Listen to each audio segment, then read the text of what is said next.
Okay, let's see. Let's see. Okay, there's the chat. Hey guys, how are you? YouTube living today. Thanks for joining me.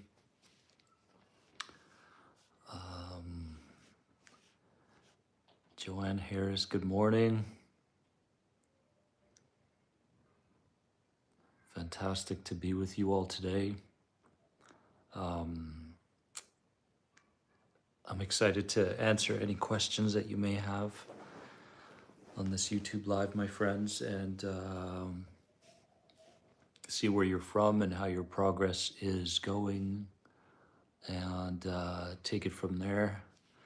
On these lives, you just never know what can happen.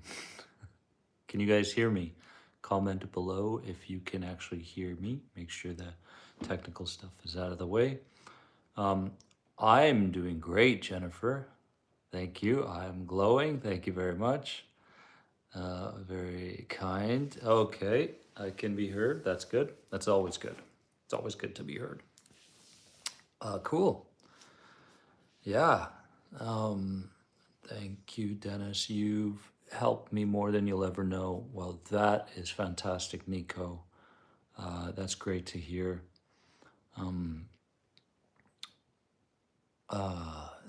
Matt, is that you or is that someone else? France is wonderful. It's such a different vibe than in Spain. Really, it's a bit more low key.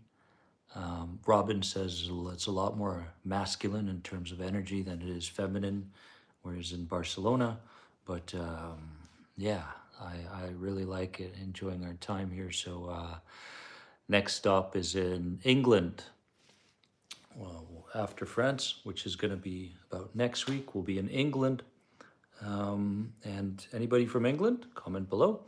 I'm just, going around and signing some books and having some meetups and such. And the England one, I will actually add to social media because I know there's a lot of warriors here from England. Matt, it is you. Awesome. Good to see you, my friend. Yeah, a lot of warriors in a couple books actually in England. So I will be posting my whereabouts and a meetup. Maybe we'll have some tea together in England. Bring a book, and I will sign it. I will answer your questions. Maybe we can hang out a bit. That would be super fun.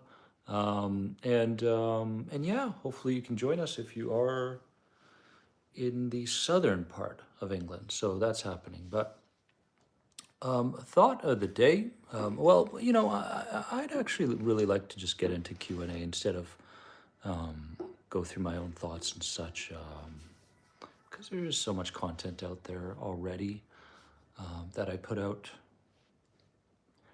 So yeah, we'll do Q&A for sure. Let's get those questions going, my friends.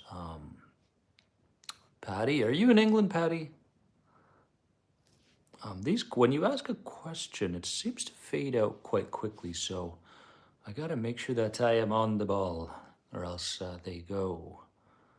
How am I? I am better than most people ever. Thank you for asking.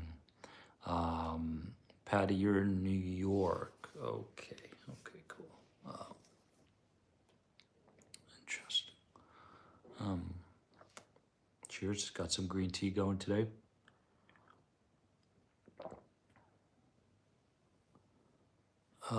How would you go about? Man, these comments go. They go. Let me see if I can. Live chat. Top chat. Live chat. All message. Oh, there we go. I clicked something, and now I can see better. Okay, now the comments are sticking around a bit longer. Let's see here. What is a good first step for health anxiety? Selita Sprunger. A good first step for health anxiety. Is that something that a lot of people are interested in? I'm sure, right? First step in health anxiety. The thing about health anxiety is that it's a little bit, it's interesting how the mind is capable of perpetuating the health anxiety and catastrophizing, because it's the physical sensations and symptoms that gather our attention, right? We tend to overfocus on them.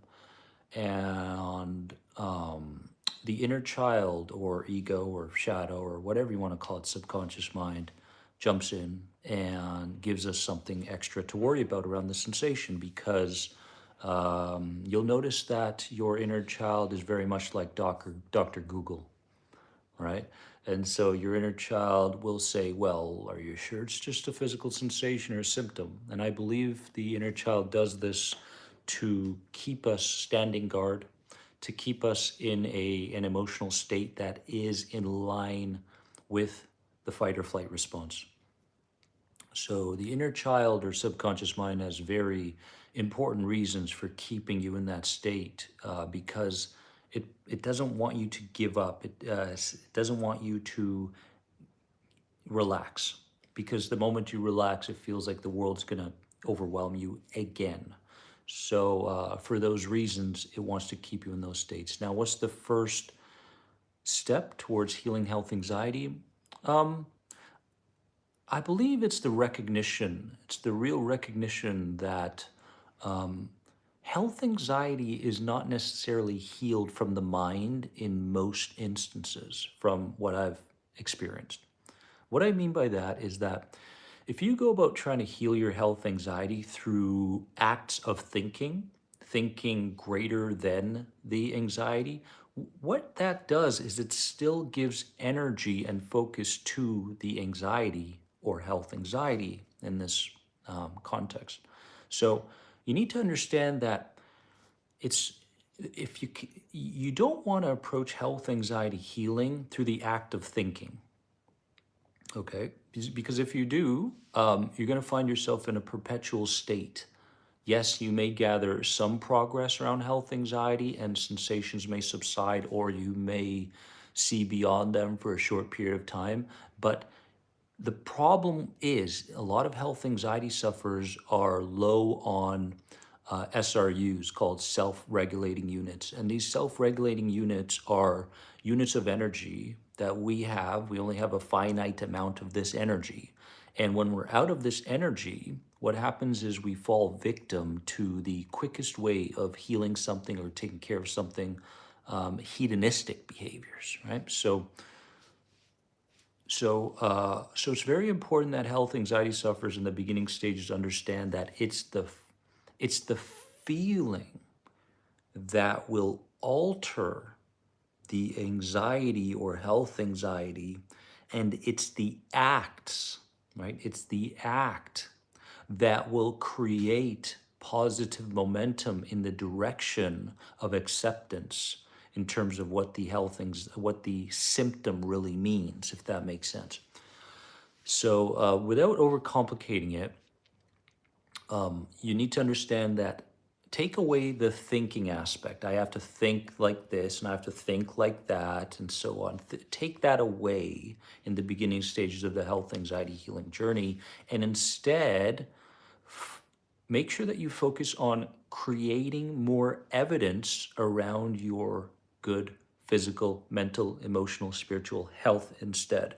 And you do that through action, right? Like the act of sitting on a park bench with your eyes closed and not dying will provide evidence to the inner child that it's okay. Like it's the world and life is safe to live, if that makes sense. So it's the act, right? Slowing down how fast you walk or drive, for example, will again create more evidence. So you can see the acts will get you to a place where you start to become more disinterested in the old interpretations, which are, oh my God, my health is in danger, because your health isn't in danger. I suffered from health anxiety for many, many years, and there were, what was interesting was I always thought, okay, if this symptom goes away, then I'm going to be healed. And that was like, so there was that symptom, and then I got tired of that one, or my inner child got tired of that one. Then I moved on to another one, then another one, then another one, and they were all the most catastrophic ending. That's why I think the inner child and Dr. Google are very, very much on the same page, right? So that would be my opinion on that. Let's see here. Imbalance feelings all the time from anxiety. Asha Ben. Imbalance feelings all the time. When it comes to imbalance, I have a number of theories when it comes to imbalance. Well, firstly, the imbalance part goes hand in hand with the dizziness and the depersonalization. And this is actually a protective response, keeping you from further overwhelm, right? Because you'll notice that because of the depersonalization or the imbalance, you're no longer experiencing the panic attacks or the anxiety attacks to the same level that you once did, right? So, on one side, the imbalances are keeping you from further overwhelm, to reach that threshold again. So, there's that. But I also, in my heart and in my intuition, believe that the imbalance is a non trusting attitude towards this life. You don't trust life. You don't trust the ground that you walk on. You don't trust your environment. You don't really trust in people around you. Would this be true for many people? There is a lack of trust. Now, what I've noticed is that when trust starts to be built up again in the person, it doesn't matter what aspect that is, their anxiety improves and their symptoms, the old anxiety symptoms, start to subside. So you want to focus on building trust again. The fact that you can trust in life, the fact that you can trust in your future, the fact that you can trust in your feet that are carrying you from A to B, the fact that you can trust in the car that you get in and an accident will not happen, so on and so forth. So this is my opinion on that for sure. Let's see. Silent Voice says, why am I more prone to addiction than others? How do I deal with the door slam? Doesn't always work. I can't always cut myself off. I don't think I truly understand. Why am I more prone to addiction than others? I believe that a case can be made for you being much more deeply sensitive than other people, right? Number one, another case can be made for you, like we talked about self-regulating units. Maybe you're really, really fatigued and exhausted to the point where you're searching for the quickest way to accomplish something, right? So you are prone to addiction in terms of external addictions or internal addictions in terms of not wanting to give in to a new idea around a threat, like to see it in a different way. So that can be an addiction, but it has a lot to do, in my opinion, with the exhaustion that comes with anxiety, right? A lot of anxiety sufferers are simply exhausted. They're tired, they're exhausted. And unfortunately, living in the modern world doesn't really give us the opportunity to replace some of that exhaustion and to give ourselves some more extra time. So you want to consider those points, that you just may be more vulnerable than other people because of the sensitivity levels and the exhaustion, for sure. Joseph, how are you? Good to see you. You're very, very welcome. Be gentle on yourself. Please be very, very gentle on yourself during these times. Anxiety is not easy. It's not easy to flip the switch and go back to a less rigid life, a calm life, a peaceful life. I believe in most cases it happens gradually from what I've seen. Sarah Clinker, why does health anxiety happen sudden? Why does health anxiety suddenly happen? Here's my theory. Um, Anxiety is like a buildup of stress patterns and past experiences. So past experiences happen in those golden years in childhood. And after those, it creates a blueprint of who we are and what the world is like, right? So we move around this world with that blueprint. And we have a certain degree of anxiousness, but that anxiousness tends to turn into a disorder the more focus we give and the more energy we provide to the negative thinking patterns, right? Then it becomes an anxiety disorder. And then what happens is we find that we want to protect what we have, and we want to keep hold of the things that we have in our life, and that's called anxiety. We don't really trust in letting go. We don't trust in new experiences, the uncertainty, the unknown. I believe that health anxiety is a result of anxiety, right? So there is anxiety first, whether you know it or not, right? And then it becomes generalized anxiety after some time. And then it tends to move into health anxiety if, and I've seen this with a lot of people, if the generalized anxiety tends to fade, the system will look for another way to keep you deeply sensitized, and that's health anxiety. So if we're no longer worrying about things in the outside world, worrying about the future and such, well, at least we'll get them to worry about the sensations and the symptoms. So we'll create more sensitivity in the body to environments, and then we'll misinterpret those sensations to keep them in a place that is safe, and that is called the fight or flight response. So I believe health anxiety manifestation of prior anxiety and stress patterns for sure. I mean, like for me, healing my traumas was a big step forward. It really was. Imagery was huge, physiological, doing any kind of body work. Anytime you get the body involved in your healing work, it's going to be that much more powerful. So, all these things can contribute to healing. But someone is asking a couple questions here. DRVS, which playlist do you recommend for fear of death to get awareness? I would recommend the reframing playlist, the emotional reframing playlist. You want to play with those sessions because in those sessions we utilize imagery practices with the body to reframe certain instances that created the fear of death later on in life. So do that for sure. Is anybody using the reframing playlist or any of the reframing videos recently? Let me know.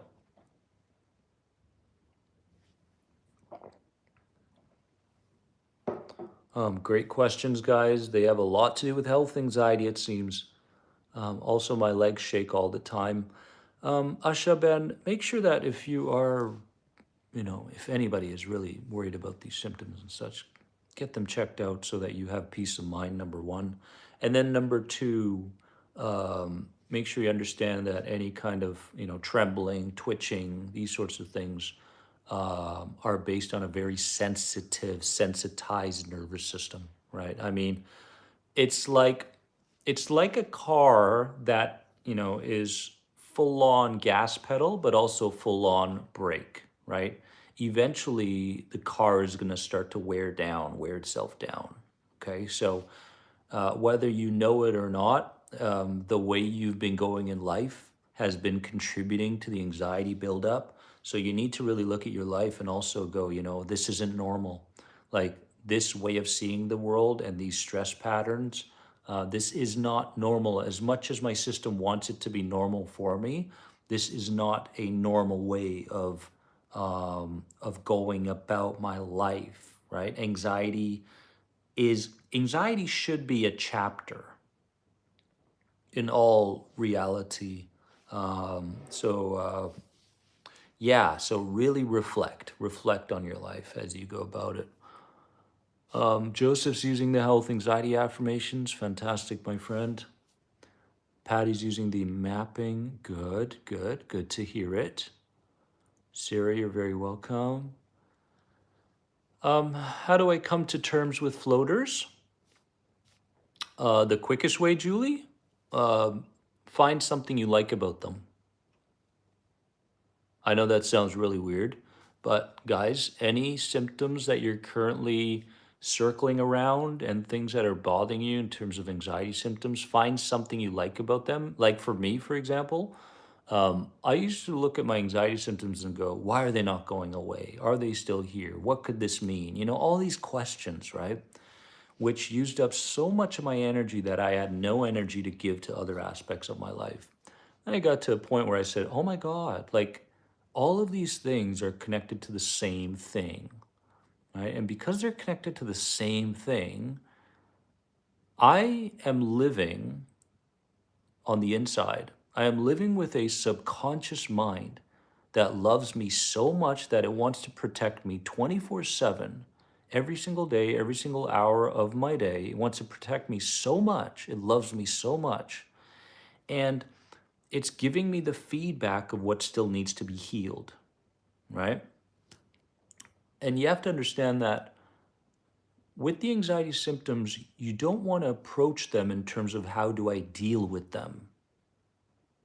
How you want to approach them is how can I build a new relationship with them? Does that make sense? Right? Like, for example, you have somebody in the outside world, right? And maybe they're a bit of a friend to you. Let's call them a friend, not an acquaintance, not a close friend, but a friend, right? And this friend is there's a lot of uncertainty that comes with this friend, right?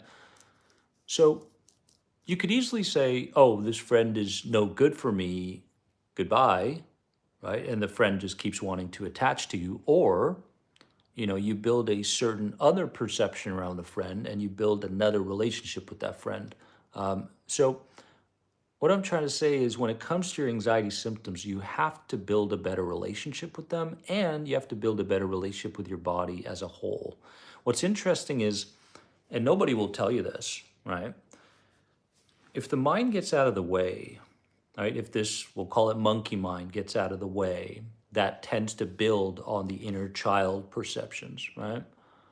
When the monkey mind gets out of the way, I've noticed some incredible healing that takes place on a physical level with people, right?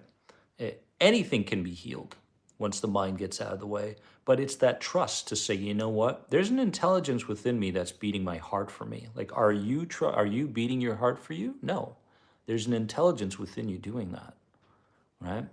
Are you thinking about blinking? No. There's an intelligence within you that's doing that, right?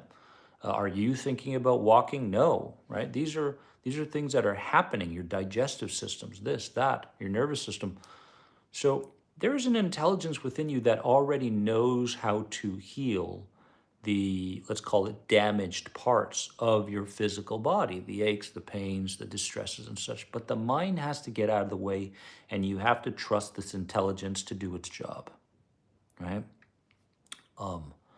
And these are vital, vital, vital teaching lessons. These are vital teaching lessons. Get yourself out of the way, right? Get the I out of the way. Now, this is the practice, right? We live in an ego-centered prison that maintains this anxiety, and our job is to get out of the prison, right? Joanne Harris, hello. Let's see here. Do you think healing the nervous system by trauma releasing exercises help?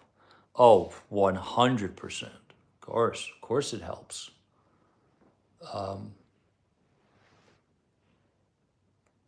Of course it helps. I've found that not only in my experiences, but working with other people, when there is an emotional purge at a physical level, the nervous system tends to find balance again. It may take a few sessions, right? It may take a few sessions, but when there's crying, yawning, sweating, man, I've seen it all. Like a lot of, well, not a lot, but once in a while, actually, with people that I've worked with in terms of trauma work, I mean, sometimes it looks like an exorcism, right? If you've ever read the book Answer Cancer from Stephen Parkhill, you'll understand what I'm talking about. So I go as deep as I need to go in order to get rid of what needs to be rid in the physical body connected to past traumas. But I believe the nervous system can regulate itself once again after trauma work that has a deep level of absorption. You can't do the trauma work and is it working, is it not working? There has to be a very narrow focusing of attention saying, you know what, yes, I'm involved, I'm emotionally involved and such. You have to give it your all. But if you do that, you can come out of it with some big success. What sort of trauma exercises, Sarah? Well, an introduction to this would be healing the inner child reframe on YouTube. So if you go to my playlist on emotional reframing, you'll get a taste of it. In my master classes, we go quite deep on this. In my programs, we go deep on this. But the reframing playlist on YouTube will give you a good idea of what the trauma work that I do is like. So I would start with those for sure. Currently, Patty, we're not doing one-on-ones. Those will show up later on. But what I've noticed as well is that here's the thing: you can change the perceptions and heal the past through the present, right? Doing the present work, like going about your day, and the reprogramming work through behaviors, right? As you go through the day, a lot of these can go a long way towards healing and reinterpreting things that happened to you in the past. But you can also go into the past to change the present, if that makes sense, right? You can close your eyes. You don't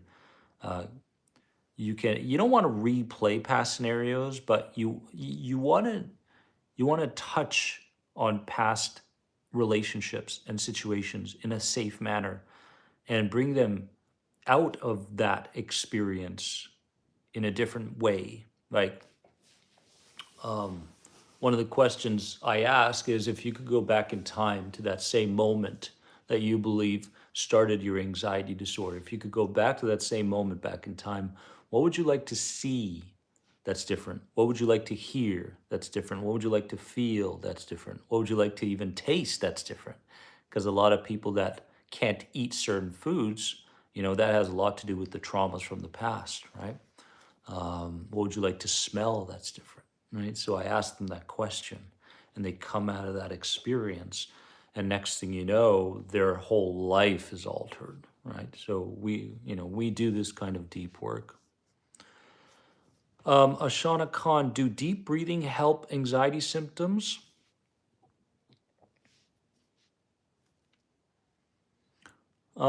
I believe deep breathing can help to calm the nervous system enough to help the symptoms subside. Yes, I believe you can do that. I also believe that, and I'm in the process of working through a couple of new techniques based around breathing, and I'll give you guys a little snippet here.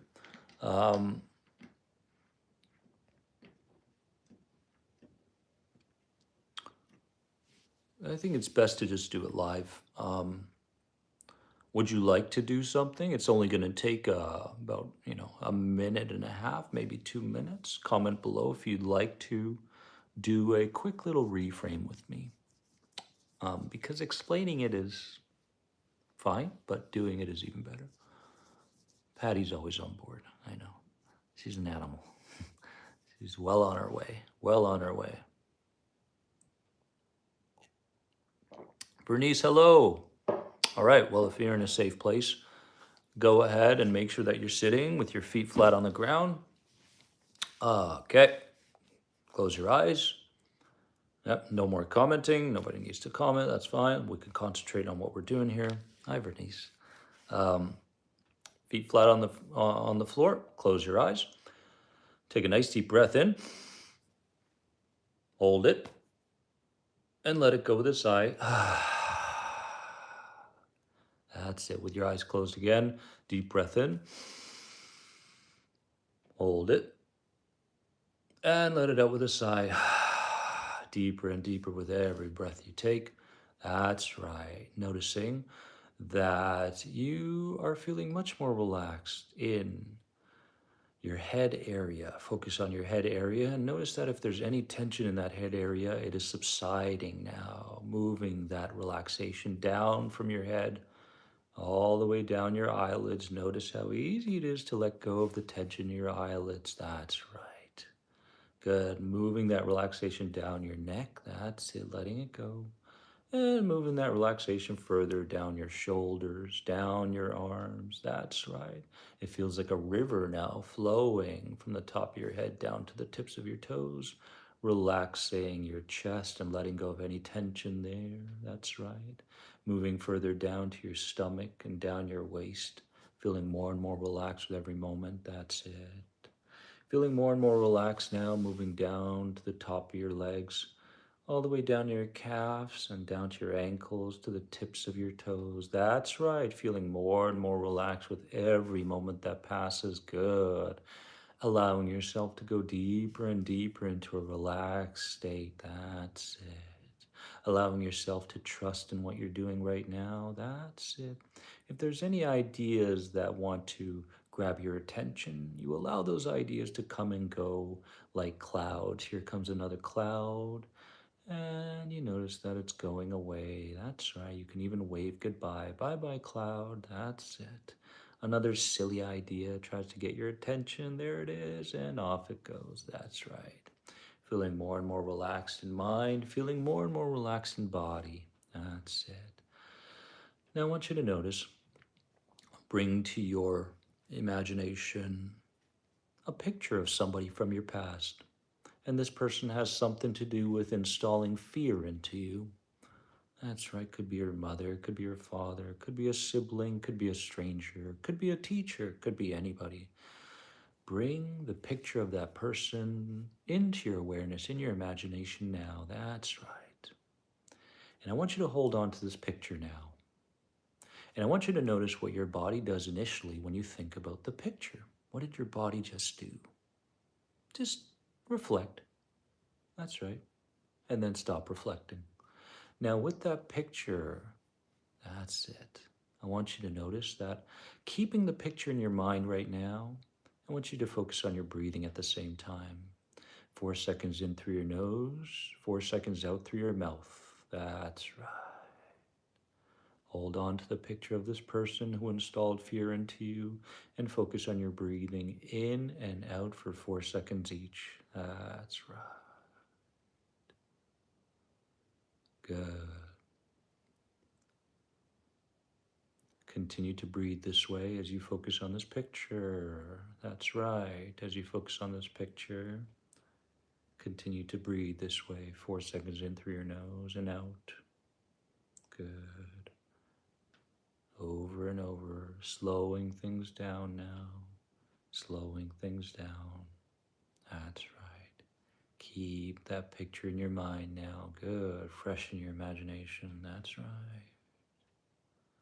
Good. Keep the breathing pattern going. 4 seconds in through your nose, 4 seconds out through your mouth. Good. You're doing amazing. Good. Keep going.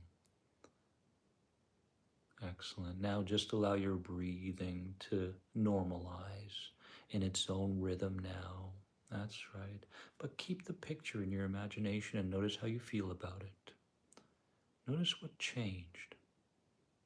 Do you feel a sense of gentleness towards this person, some compassion, some forgiveness? Do you feel like you're going to cry? Cry if you need to. That's right. Do you notice something that you didn't notice before? That's right. Let your breathing be normal. Keep that picture in your imagination now. That's right. Good. And just reflect. Just notice what you didn't notice before. Good. Maybe you're not as hard on this person as you were before. That's right. Good. Maybe you have compassion for them.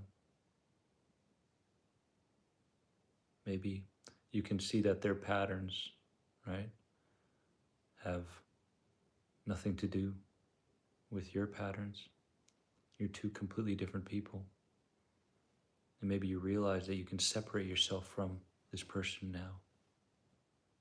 Good. Now I'm going to count from 1 to 5. When I get to 5, your eyes can open up. And only when I get to 5. And when I get to 5, I want you to grab a piece of paper and a pen and write down the biggest reflection when it comes to this person that you notice that you didn't notice before. 1, coming back slowly now, moving parts of your body. 2, 3, joining all the warriors here, gently and compassionately coming back. 4 and 5, eyes open. That's it. Good. Now grab a piece of paper, grab your regular journal if you want, and write down the reflection, that one piece of information that spoke to you deeply during this exercise, so that you can reflect on this and build on this later on. And if you want, comment below and let us know what that is. And then we'll go deep into this particular reframing practice, and I can share with you what makes it so powerful.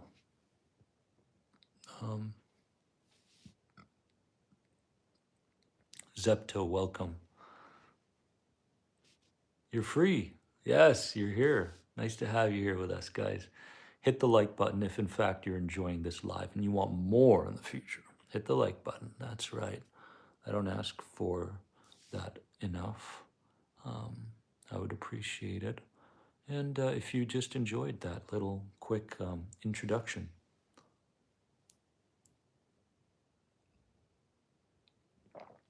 Okay, some people are going to share their reflections, which is fantastic. Brave of you. Thank you. Red Dog, hello. Nice to see you, my friend. Yes, about the inner child, sure, absolutely. Any questions, I'm here for you, my friend.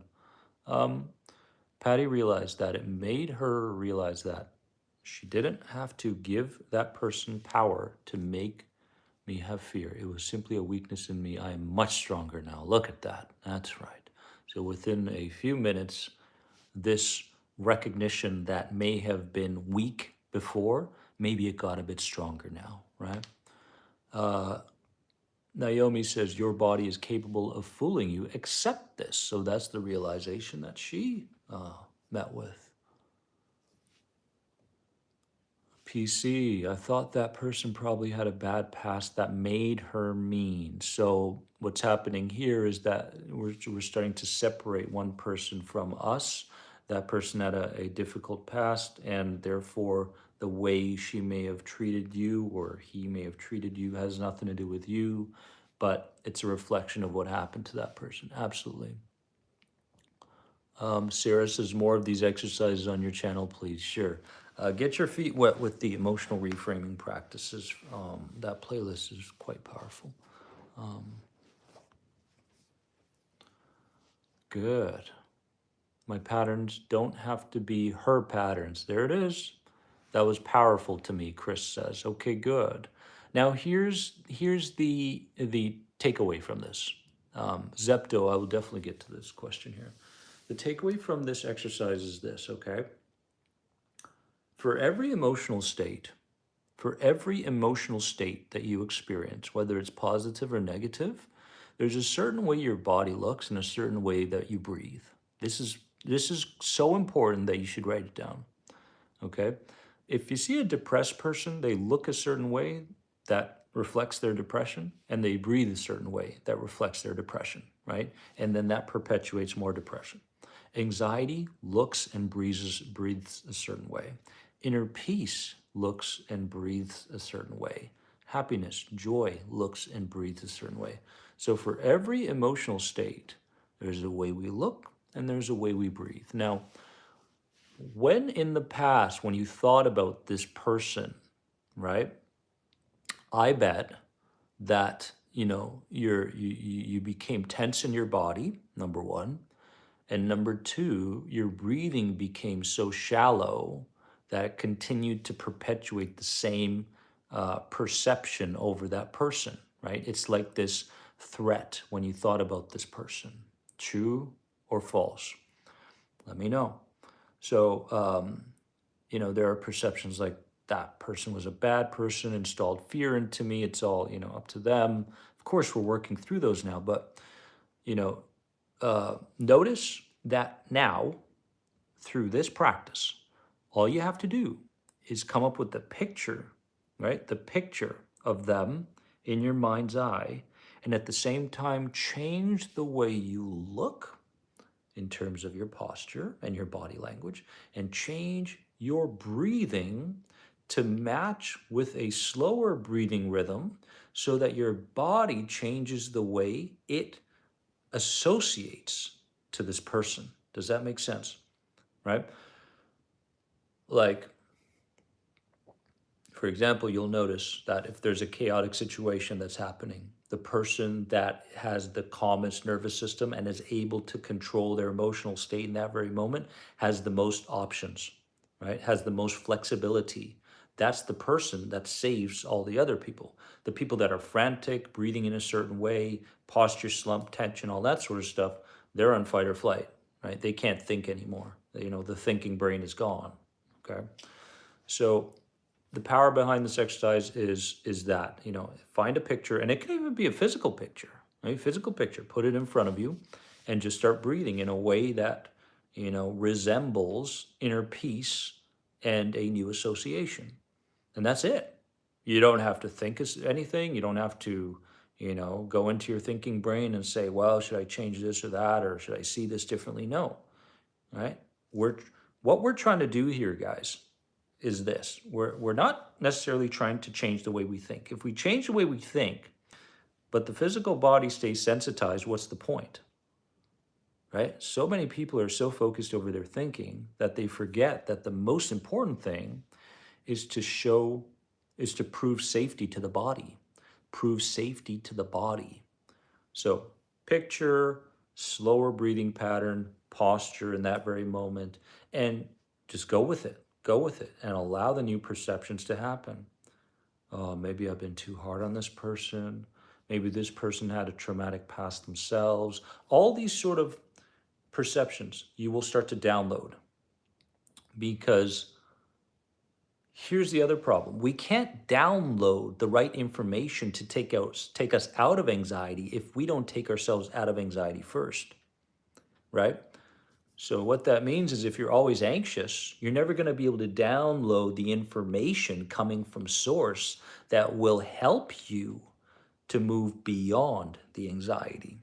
But when you focus on physiological safety, slowing down breathing patterns, posture, power poses, if you're unfamiliar with power poses, very, very important. Go on YouTube here, search Amy Cuddy power poses.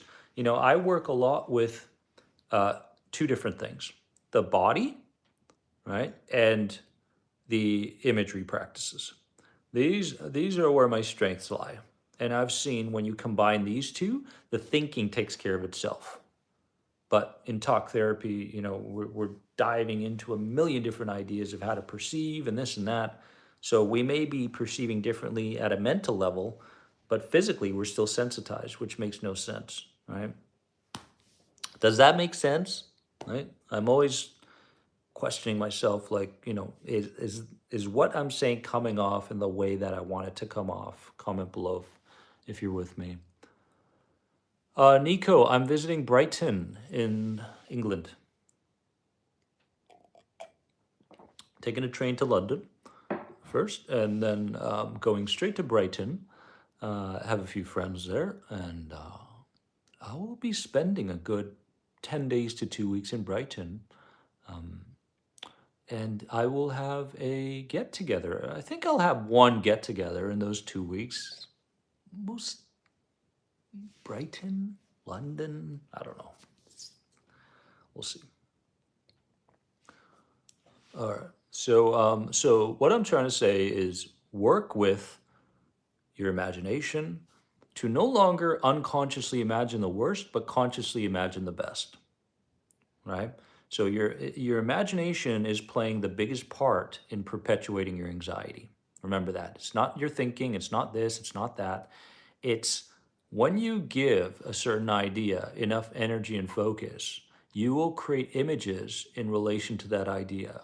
Images, movies. For example, somebody wakes up and goes, are my anxiety symptoms still there? How strong are they? And then they imagine the worst case scenario for the entire day, right? Again, there's that word, imagination. But if you wake up in the morning and you imagine the best case scenario, I'll give you another one. Image cycling. I have a very powerful image cycling process. All you have to do is put the anxiety guy image cycling, which I believe is right up there with the best habit to start the day with if you suffer from anxiety, right? Image cycling, powerful, powerful, powerful. Yeah, so imagery, body, combine those two. And then here's the other thing. Don't check to see if you're making progress. Like, don't check in with yourself and say, oh, are my symptoms getting better? Am I thinking differently? Do I feel differently? Like, that's the thing that keeps us from real progress because we're underestimating what we can accomplish in months with anxiety or years, right? And at the root of all this, right, at the bottom of all this, remember that it's all about allowing the fears to move through you, right? It's not creating a tug of war between the positive thoughts and the negative thoughts, positive feelings and the negative feelings. You got to get out of that tug of war, right? Allow the feeling to be there and manifest in any way it wants to. That's why I always tell people when you wake up in the morning and you're leaving the house, bring your symptoms with you. All right, symptoms, anxiety, let's go. We're going for, it's like walking your dog. Let's go. We're going for a walk now, right? Come on. No, no, no. Come on. I want you to come with me. Come on. Let's go. All right. Not going to leave you at home. Right. And this is the approach, right? You're no longer afraid of what the symptoms may manifest into. Because even if they manifest into the worst, you have so much trust in the intelligence in your body to heal itself. This is the approach that will get you out of anxiety, I promise you. Okay? Walking the dog. Come on, symptoms. You want to take a pee next to the tree, that's fine, whatever. I don't know. But bring it with you. Red Dog, to be honest, Dennis, between you and Russell Kennedy is helping me with my trauma as inner child. That's right. I mean, you can name it inner child. You can name it subconscious. You can name it your shadow. You can name it whatever you want, but give it an identity. Yeah. I mean, I hope this makes sense. I hope that you understand that the fears that you currently have are all lies. Your symptoms and anxiety symptoms and the aches and the pains, those can all be there. And if the mind gets out of the way, then your body's intelligence can heal those things in time as long as you do the right things for your body and you're taking care of yourself. That's what I believe. I think we make anxiety healing way too complicated. We need to really simplify. And best way to do that is to what are you doing in the first 20 minutes of the day? Do you have the approach throughout the day of bringing your anxiety symptoms with you no matter what you're doing? Not trying to stop them, not trying to get in the way of them, not trying to get rid of them, right? Bring them with you, right? And then in the evening, 20 minutes before you go to sleep, what are you doing in that time? So, that's a really simple but important structure. Let's see here. Annie says, thank you for sharing. My twin sister, Dennis, and I have watched and learned from your videos. Blessings from Belfast, Northern Ireland. Oh, the Irish. It's on my bucket list. See? Ireland. We'll be there next. You never know. You never know. We'll be right around the corner. In Brighton, I'm so excited. I'm so excited. I don't know if it's a past life thing or whatever, but going to the UK for me is like, it's like a kid in a candy store. I love it. But Brighton's first, and then we'll see what happens. Definitely Scotland. I have to go to Edinburgh, and then we'll see. Michael, hey buddy, says hello, Robin. She didn't say hi back to you, or she did and I didn't hear it. But we love you either way, Michael. At this point, the green tea's kicking in, guys.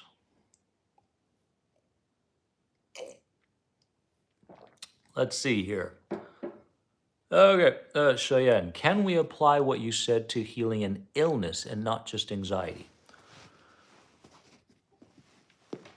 Okay, first of all, definitely not medical advice. Work with your physician, your doctor, on any type of illness, okay? But here's how I see illness.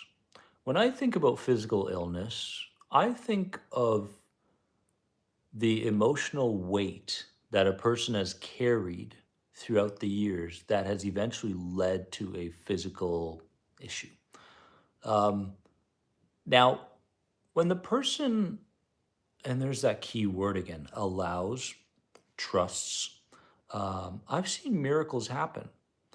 But I also want to point out that, and from an illness standpoint, I've done a lot of work with illnesses as well, right? With people, I don't talk about them much, but at the root of these illnesses are a lot of emotional root causes. And when we take care of the emotional root causes, a lot of times the symptoms and the actual illnesses start to subside, which has been the case with my own mother's ovarian cancer, which we have healed intuitively. I meditated on what the answers would be to help her to heal. I got the right herbs. I put together a protocol, and we went through some reframing practices. The illness happened during a time where it was a very difficult time for her mentally and emotionally, and thankfully, we were able to move beyond it, and it's no longer here. But I do believe that the right attitude, healing the emotional root causes, the right mental approach, and acting in a way like you've already healed it goes a long way. And that last one is a big one, right? Don't wait to heal something before you act in line with it. Act as if you already healed it. Wake up in the morning and say, thank God, thank you so much for this healing, right? Because in my opinion, yes, there is a source, there is a God out there feeding us information and knowledge, but there's also a God within you, right?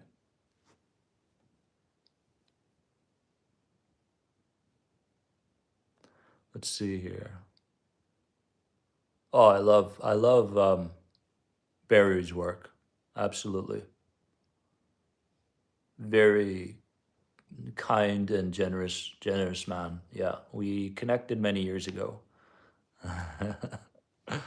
Yeah, very practical. Yes. See, there's different ways, right, of reaching the same outcome. Right? Let's see here. Wales, Nico, I don't think Wales. Healing lad.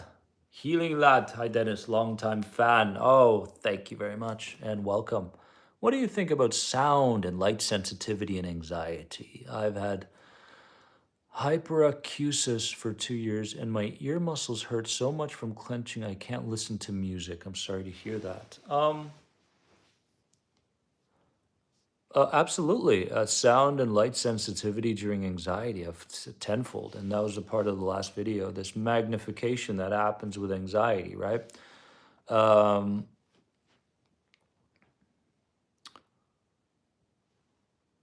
at an underlying level, yeah, there's a certain case to be made for overwhelm, of course, right? When it comes to this level of sensitivity to sound or light and such.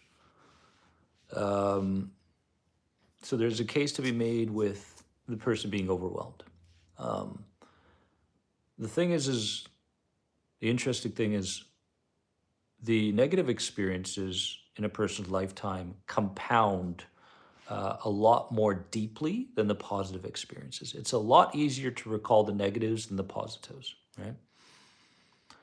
But if you're at a stage where you're feeling really sensitized towards these things, I think it's very, very important to touch on the intuitive part to this and say, what do I really need? What does my body need? What do my senses need? What do I need to gain balance again? And then you want to hit that every single day until you feel like there's balance again. Now, the other question is this: how will you know that you've healed the things that you want to heal? How will you know? There's so many people that say, I want to heal anxiety. Well, guess what? That's too broad of a goal for your system to understand. Okay? So make sure that we all understand here. How will we know that we've healed what we want to heal? How will we know? How will you know when there's no longer anxiety? How will you know that you're no longer sensitized? Um, overwhelm, overwhelm. Too much, too often, too much thinking, too much on the plate, too many to dos, too much traumas in the subconscious mind body, just too much.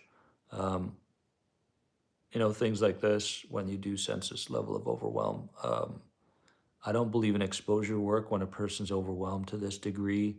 I believe in things like silent retreats. They're fantastic. A silent retreat.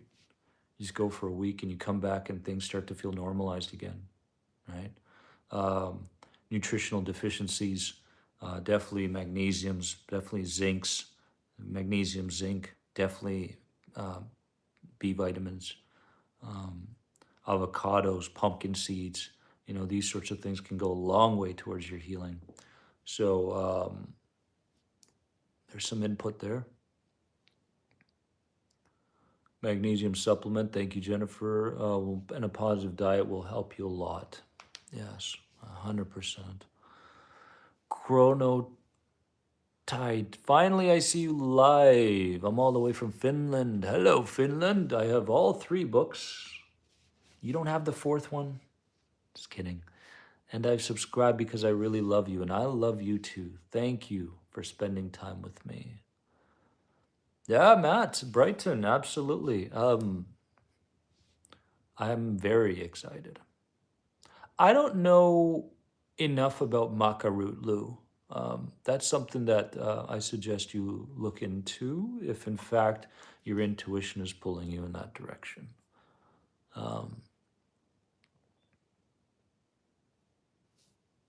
Tav, hello, my friend. Yes, sir.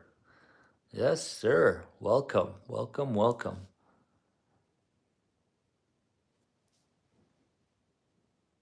Um, let's see here, guys. We'll take a few more questions before we call it a day. Ryan, I'm excited that I can help you along the healing journey, my friend. So I'm as excited as you are. Hand in hand, moving towards a less sensitized way of moving through the world, right? In mind, body, and spirit for sure. Roger, there he is. D Love. I love it when you call me D Love. I feel like, well, my son's around, so, but anyway, I feel like D Love. My inner child is really trying to trick me due to my progress. I've been there. I've held on to a numbing sensation in my pectoral muscle. You see how specific health anxiety sufferers get, but will not let my emotional energy take over. So, what I use? Well, mindset first, Roger, right? Mindset first. It's very important that we understand that all of these symptoms are, they have the same intention behind them, right? So it's this inner child trick that wants to pull you into a state of irrational fear and catastrophic thinking that then moves you into a place where you never feel safe. The inner child's goal is to never allow you to feel safe in this lifetime. That's what I've realized. To never feel safe. No matter what you do or don't do, no matter where you go, who you talk to, these sorts of things. So I don't believe the inner child is bad. I believe the inner child loves us. I believe that we can be friends with the inner child. And when I say inner child, I'm also talking about the subconscious parts of us. But a forceful approach to healing will always enrage the inner child, right? So you want to keep this in the back of your mind. A forceful approach to healing. Why isn't this happening? Or this meditation will get me out of it, or this supplement will get me out of it, or this reframe. That sort of approach will always trigger more fuel from the inner child to keep these sensations, mental, physical sensation symptoms alive.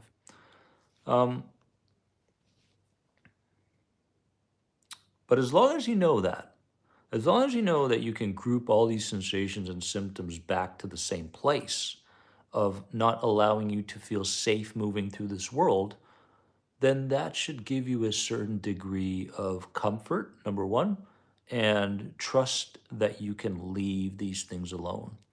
And when I mean leave them alone, it wasn't until I really and the mind, what's interesting is when you take this mindset on, it'll enrage the inner child, right?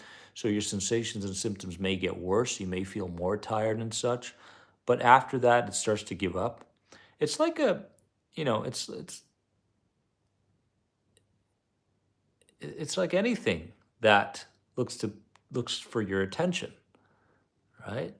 You don't give it that attention, that focus and energy, and eventually it starts to subside and it goes, well, I can't get it here, right? So, and of course, there are always formulas and such to get to this place that we can talk more in depth in future videos. But the mindset is key. The mindset is absolutely key. All your sensations, all your symptoms, all the mental thoughts, even where your inner child, your subconscious mind filters out the good and focuses on the bad, right? This is another interesting trick that the system plays on us to continue to make us believe that the world is unsafe, right? And therefore we should be in fight or flight for the rest of our lives, right? So again, when you see these things, it's important for you to detect where they're coming from. They're coming from an inner child place, right? So external and internal. Oh, Canada. I'm not sure, my friend. I don't know. We'll see. Mick, what about exercise when your body's in full survival mode? You feel way worse after the exercise for days. Still get up and exercise? When you say feel worse, do you mean there's more adrenaline after the exercise, or do you feel aches and pains? Because these are kind of separate things. I believe that the exercise is absolutely essential, especially in the morning. Any kind of exercise that also allows flexibility in there is very important because as we get older, our bodies and minds become more rigid. Many times our bodies become rigid because of the mind being so rigid, right? We start to become more closed-minded towards things, and the body pays a price. So if you wake up in the morning and you're doing some, lymphatic sort of detox or whatever it is, and you're moving your whole body as you're going for a walk or a run, that's fantastic, fantastic. But I don't believe anymore in really hardcore ways of exercising for anxiety to get the adrenaline out. I believe that can create temporary relief. I believe it's important to work with your inner child as you exercise and do the flexibility and exercising in the morning.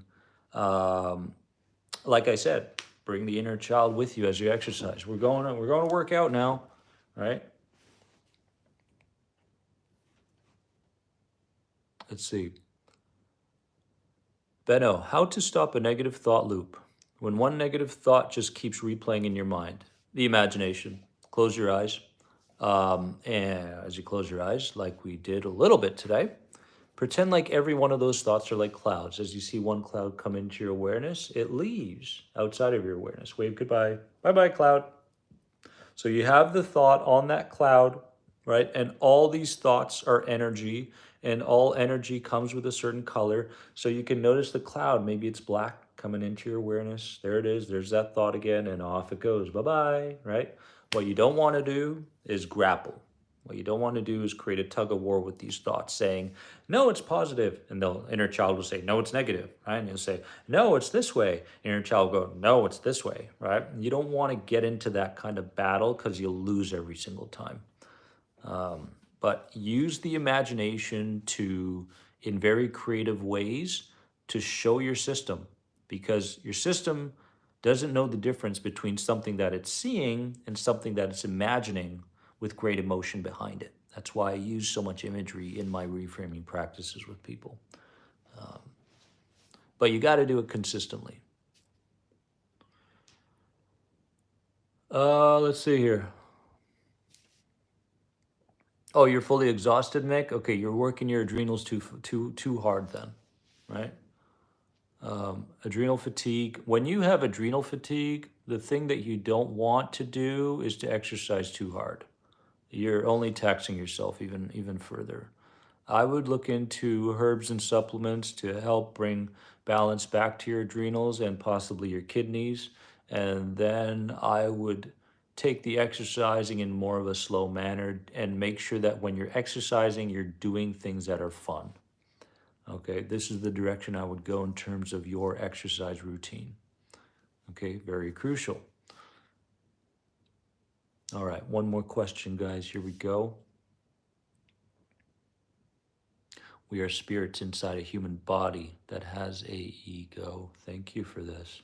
Having a human experience. Let's see here. What should you do, Lisa W? What should you do if your mind grabs the thoughts before you even have the time to send it on the cloud? Then what? Well, here's the thing, right? What you don't want to focus on too much is what to do in the moments of experiencing that thing connected to fear. So let's focus on the beforehand, okay? So before, we have a certain mindset and mentality when it comes to these kinds of thoughts, yes? Right? And so if we have the mindset that some of these negative thoughts could be true, right? Or they could lead to some kind of physical distress, or my life could get worse if I think these things. If you've got this sort of mindset, then of course, when you have the thought, you're going to pay it attention, focus, and energy, right? And then it's going to go from one thing to the next, and down the rabbit hole you go. But instead of focusing on what to do during the thought, focus on the mindset in terms of what these thoughts really are and what are the purpose behind them. For example, what is a negative thought? Where does a negative thought come from? Right? Well, here's the thing. We all have a negativity bias within us, right? For every 4 pieces of positive information, we have 1 piece of negative information, right? And so what we have to understand is that our system will default to the negative information way before it defaults to the positive. So that's why we have to go about our days very conscious, very aware. So the negative thought is coming from a place that wants to keep me in a state of fight or flight. Okay? That's number one. That's where the thought is coming from. It's not that the thought is true or false, okay? Most likely false, but it's not like the thought is true. And I know where it's coming from. Okay, so if I get this negative thought throughout the day, I know it's my inner child trying to pull me back into a state of fight or flight. And you'll notice the more relaxation you do, the more you identify with someone who has inner peace, the more you move away from fight or flight, the more it's going to want to bring you right back in. Okay, so it's your job to have the mindset first. All negative thoughts are trying to pull me back into a state of fight or flight, into an anxious emotional state. All physical sensations and symptoms are to get me to identify with an anxious identity again, right? All negative imaginations that I have, right, are trying to help me to prepare better for future scenarios. So you can see all of this is trying to keep you in a place where you're no longer trusting in the world or trusting in your future or trusting in a new idea. As long as you deeply understand where this stuff is coming from, you'll know exactly how to respond in those very moments you have to respond. Does that make sense? So don't focus on what's the best technique. How do I react to negative thinking? What do I do with symptoms? Just understand where they're coming from and why they're there in that very moment. And then you will know exactly how to respond in that very moment, right? My friends, don't put too much pressure on yourself on this healing journey, right? There has to be a certain degree of enjoyment that goes along with this anxiety healing journey. And if you can just tap into going, there's a part of me that kind of likes this transformation that I'm on, right? If you can tap into that, I promise you that's 50% right there. Right? I love you all. Remember that you are more than anxiety. Don't ever forget it. And have a blessed, wonderful day. Give this video a nice little like. If you enjoyed this live and you want more in the future, I will be updating my trip to England and the UK on Instagram and the photos and such. I'm very excited. Hope to meet some of you there. And Tav, love you back. And let's keep the progress going, my friends. I see a lot of great things happening here. And all you have to do is allow yourself to prioritize the progress and to see your progress and to give energy and focus to your progress because it's there. You're here. You heard what you needed to hear. And let's keep moving forward. I love you all. Have a great day. See you soon, guys. Bye.